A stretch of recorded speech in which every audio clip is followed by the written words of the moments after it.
एक सेठ सेठानी थे। उनके एक बेटा और बहू थे। बहू सबको भोजन करा के फिर स्वयं भोजन करती। एक पड़ोसन ऐसी भी थी जो रोज पूछती कि बहू आज क्या बनाया खाया है। बहू कहती ठंडो बासी। एक दिन उसके पति ने ऐसा सुनकर विचार किया कि आज तो पकवान बनाए जाएं, फिर देखे कि मेरी पत्नी क्या कहती है। उसने तरह तरह के पकवान बनवाए और घर के सभी लोगों ने एक साथ बैठकर भोजन किया। आज भी पड़ोसन ने पूछा तो बहू ने कहा ठंडो बासी। सेठ के लड़के ने सोचा, हो न हो कोई बात अवश्य है जिससे कि मेरी पत्नी ऐसा कहती है। उसने पत्नी से पूछा तुम रोज ठंडो बासी खाया ऐसा क्यों कहती हो, जबकि अपन सबने एक साथ बैठकर कई तरह के पकवान खाए। उसकी पत्नी बोली अपन जो खा रहे हैं वह बाप बूढ़ों की कमाई है। जिस दिन आप कमा कर लाओगे उस दिन मैं समझूंगी कि ताज़ा भोजन कर रहे हैं। अब एक दिन लड़के ने माँ से कहा मैं एक बड़े शहर में कमाई करने जा रहा हूँ। माँ बोली बेटा अपने पास इतना धन है कि खाया नहीं खुटेगा। माँ के मना करने पर भी बेटे ने स्वयं कमाने का दृढ़ निश्चय कर लिया और जाते समय पत्नी से कहा मैं जब तक कमाकर बहुत सा धन लेकर न आऊं तुम चूल्हे की आग मत बुझने देना। एक दिन चूल्हे की आग बुझ गई तो वह मन ही मन घबराने लगी, कहीं मेरे पति पर संकट तो नहीं आन पड़ा। जल्दी से पड़ोस में से आग लाकर चूल्हे में रख दूं, ऐसा विचार करके पड़ोस में गई। वहां पड़ोसन चौथ माता का व्रत पूजन कर रही थी। पड़ोसन ने कहा थोड़ी देर में आकर ले जाना। बहू ने पड़ोसन से पूछा आप यह व्रत क्यों करती हैं, इससे क्या मिलता है। पड़ोसन ने कहा चौथ माता के इस व्रत को करने से अन्न लक्ष्मी मिले और अपनी मनोकामना पूरी हो। अब बहू भी चौथ माता का व्रत करने लगी।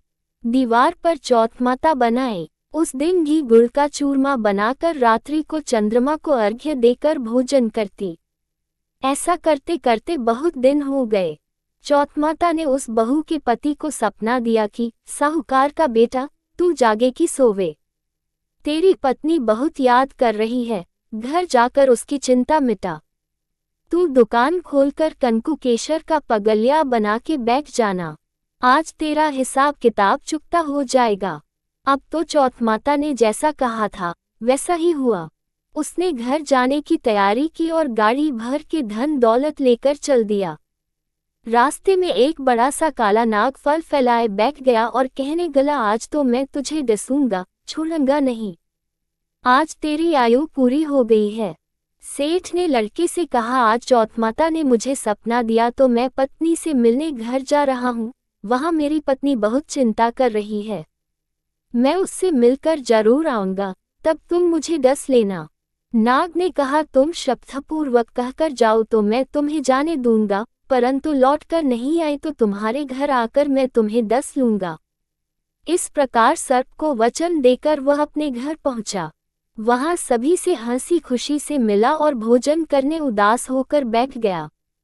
उसकी पत्नी ने उदास होने का कारण पूछा तो पति ने काले नाग वाली बात बताते हुए कहा यदि मैं उसके पास नहीं जाऊंगा तो वह घर आकर ही मुझे डस लेगा। पत्नी बहुत चतुर थी। उसने कहा कि आप घबराओ नहीं, लेट जाओ, मैं एक उपाय करती हूँ। पत्नी ने कमरे की 7 पीढ़ी सिराव धोई। पहली पीढ़ी पर रेत, दूसरी पर इत्र, तीसरी पर गुलाल फूल, चौथी पर कंकु केशर, 5वीं पर लड्डू पेड़ा, 6ठी पर गादी गलीचा और 7वीं पीढ़ी पर दूध का कटोरा भरकर रख दिए। इस प्रकार वह 7 ही पीढ़ी सजाकर बैठ गई। आधी रात होते ही नाग आकर पीढ़ी चढ़ने लगा। पहली पीढ़ी पर रेत में लौट गया और कहने लगा कि सेठ की बहू ने आराम तो बहुत दिया, पर वचनों से बंध कर आया हूँ, सो डसूंगा अवश्य ही। इसी प्रकार 7 पीढ़ियों पर नाग आराम करता हुआ और कहता हुआ कि डसूंगा जरूर, कमरे में जाने ही वाला था कि चौथ माता ने विचार किया कि मैं इसे नहीं बचाऊंगी तो संसार में धर्म कर्म और व्रत पूजन को कौन मानेगा। अब तो गणेश जी, चंद्रमा जी और चौथ माता ने उसे बचाने का विचार किया। चंद्रमा जी ने उजाला किया, चौथ माता ढाल बनी और गणेश जी ने तलवार लेकर नाग को मार दिया और ढाल से ढक दिया। अब बहू भी थकी हारी सो गई। दिन उगा तो लोग बेटे से मिलने आए, परंतु बेटा बहू तो उठे ही नहीं थे। बहुत देर हो गई तो माँ उन्हें उठाने गई। माँ ने सातों पीढ़ियों पर जो कुछ देखा तो बहुत घबराए और बेटा बहू को आवाज लगाई। बेटा बहू उठे तो देखा कि एक ढाल तलवार वहां पड़ी है।